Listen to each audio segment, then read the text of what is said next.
దేవతలతో పలుకుతున్నాడు స్వామి. ఏమని? దిష్ట్యాచ హంత దైత్యానాం ఏషా లక్ష్మీ శిరోగత. మీ అదృష్టం బాగుంది దేవతలారా, అందుకే లక్ష్మి వాళ్ళ నెత్తికెక్కింది. లక్ష్మి నెత్తికెక్కితే ఎవరు బాగుపడరు, వెంటనే నాశనం అయిపోతారు. అలా లక్ష్మిని నెత్తికెక్కించుకున్నారు. సిరిదానవుల తలకెక్కే వృద్ధి బొందుండిక మీరు. ఎప్పుడైతే సిరి తలకెక్కిందో, మనం ఇదే మాట లోకంలో కూడా వాడేది, సిరి దానవుల తలకెక్కే. డబ్బు అనేది తలకెక్కిపోతే దశకంఠుడు అంతా తలకెక్కించుకున్నాడు, 10 తలలు. దశరథుడు అన్ని రథం చేసి కింద వేసి తొక్కేశాడు. దశరథుడు దశకంఠుడు. ఇదేగా వాల్మీకి మహర్షి మనకి చెప్పింది. నెత్తిని ఎప్పుడైతే ఎక్కించేశాడో దశకంఠుడు పడైపోయాడు, అంతే కదా.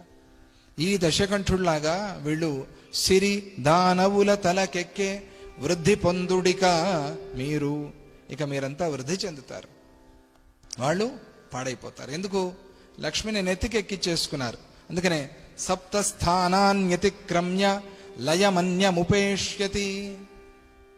7 స్థానాలు మన శరీరంలో. ఈ 7 స్థానాలు దాటి 8వ స్థానానికి వెళ్ళిపోతే లక్ష్మి ఇక నాశనం అయిపోతాడు మనిషి. ఆ 7 స్థానాలు ఏమిటి అని దేవతలు అడుగుతారు. అయ్యా స్వామి, 7 స్థానాలు చెప్పావు నువ్వు, ఏమిటవి ఆ సప్తస్థానాలు? సప్తస్థానాన్యతిక్రమ్య, ఓ జగన్నాథ, లక్ష్మి యొక్క నివాస స్థానాల్ని మాకు చెప్పండి. ఎక్కడ ఈ లక్ష్మీదేవి ఉండాలి, ఎక్కడ ఉంటే ఏం జరుగుతుంది మాకు చెప్పండి, ఎక్కడ ఉండకూడదు దాన్ని కూడా మాకు తెలపండి అని అంటే, అప్పుడు దత్తాత్రేయ స్వామి ఆ విషయాలు చెప్తూ మనకు కూడా చాలా మంచి ఇన్ఫర్మేషన్ అది లక్ష్మీదేవి విషయంలో. నృణాం పాదస్థిత లక్ష్మీ నిలయం సంప్రయచ్చతి. పాదస్థిత లక్ష్మీ.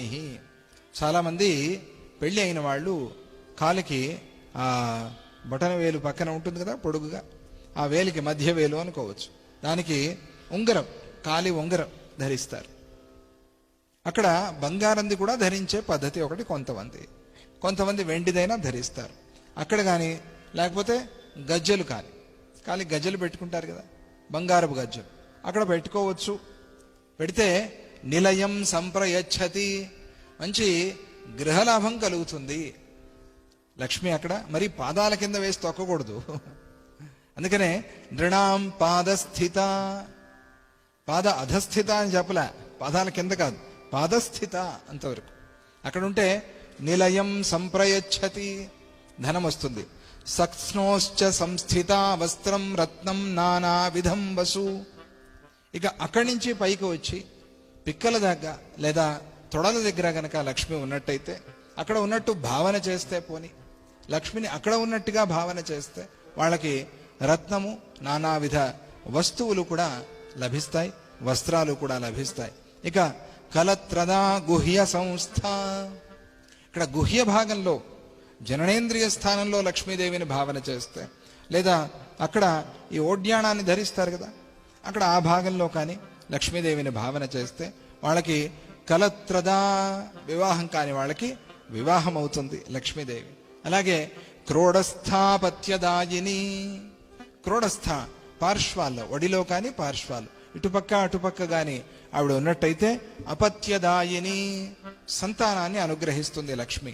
మనోరథాన్ పూరయతి పురుషాణం హృదయ స్థిత. ఇది చాలా ముఖ్యమైనది. అందరూ కూడా ఆ లక్ష్మీదేవిని, అమ్మవారిని ఏదో ఒక లాకెట్ వేసుకుంటారు కదా, దీనికోసమే మనం చెప్పాలి. ఇదేంటి, మాకు బంగారం మీద ఆశ కాదండి, లక్ష్మీ ఉపాసన. లక్ష్మీ ఉపాసన కోసం మేము లాకెట్ ధరించామని చెప్పచ్చు. ఎందుకంటే ఆయన హృదయ స్థిత. హృదయంలో కనుక లక్ష్మీ స్పర్శ అయితే, లేదా హృదయంలో కనుక లక్ష్మీ అమ్మవారిని పెట్టుకుంటే మనోరథాన్ పూరయతి. కోరికలే కాదు, మనోరథాలు అంటే ఇవి నా జన్మలో సాధ్యం లేదు అనుకున్నటువంటి కోరికల్ని కూడా ఆవిడ తీరుస్తుంది. హృదయ స్థిత, హృదయంలో లక్ష్మీదేవిని ప్రార్థన చేస్తే. ఇక లక్ష్మీర్లక్ష్మీవతాం శ్రేష్ఠ కంఠస్థ కంఠభూషణం. కంఠంలో నెక్లెస్లు వేసుకుంటారు, మాలలు వేసుకుంటారు. లక్ష్మి అంటే బంగారం అనే కదా, ఇంకెట్లా లేకపోతే. ఆవిడ్ని అక్కడ ఆ కంఠంలో స్పర్శ అయితే కనుక లక్ష్మీదేవి స్పర్శ. అప్పుడు లక్ష్మీ లక్ష్మీవతాం శ్రేష్ఠ కంఠస్థ కంఠభూషణం, వాళ్ళకి సకల సంపదలు కూడా లభిస్తాయి. అలా అభీష్టబంధుదారైశ్చ తథాశ్లేషం ప్రవాసిభి, కంఠభూషణాలు వస్తాయి వారికి ఆ లక్ష్మిని కంఠంలో భావన చేస్తే. బంధువులతో వాళ్ళకి వియోగం కలగదు. లక్ష్మీదేవిని కంఠంలో భావన చేస్తే, విశుద్ధ చక్రంలో భావన చేస్తే వారికి బంధువులతో వియోగం కలగదు. అభీష్ట బంధుదారైశ్చ తథా అశ్లేషం ప్రవాసిభి, ఎక్కడో దూర ప్రయాణాలకి వెళ్ళారు, భయం వేస్తుంది వాళ్ళు వస్తారో లేదో అని, అటువంటి వాళ్ళతో వియోగం కలగదు.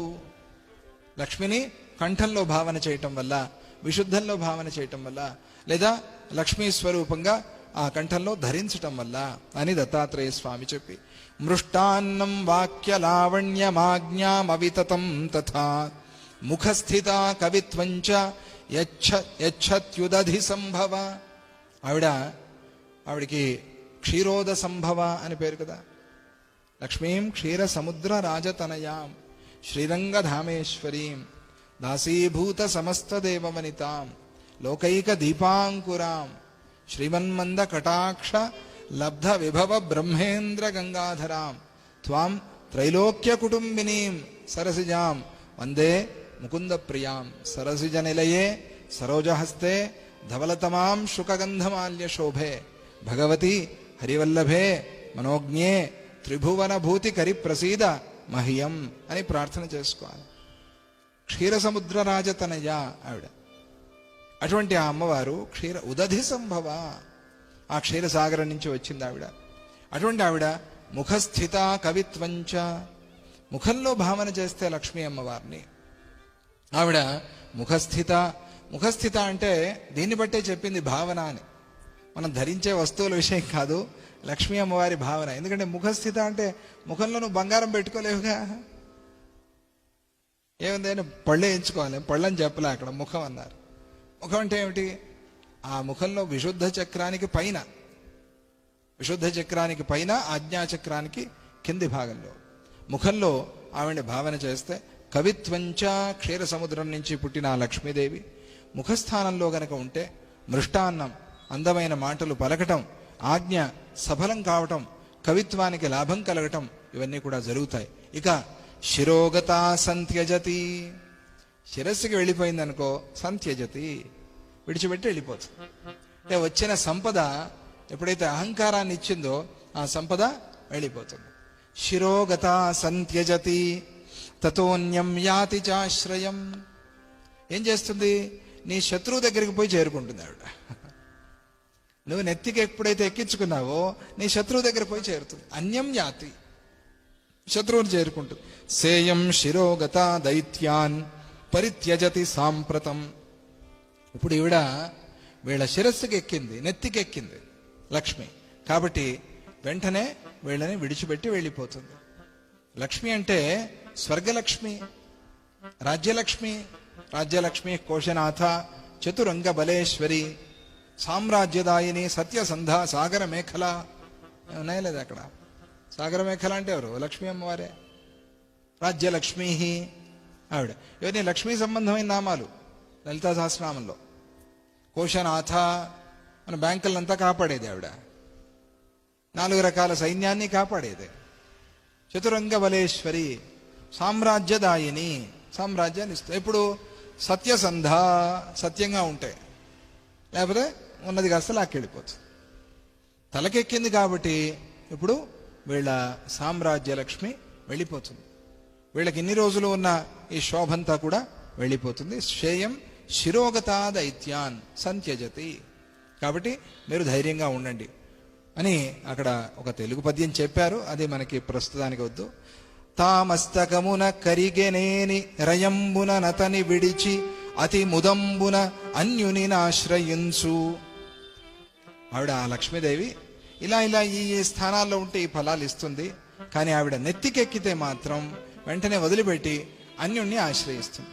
అంటే వచ్చిన సంపద అహంకారం రాకూడదు, కొమ్ములు రాకూడదు, సంపదతో కొమ్ములు రాకూడదు, వినయం రావాలి, వినయ విధేయతలు రావాలి.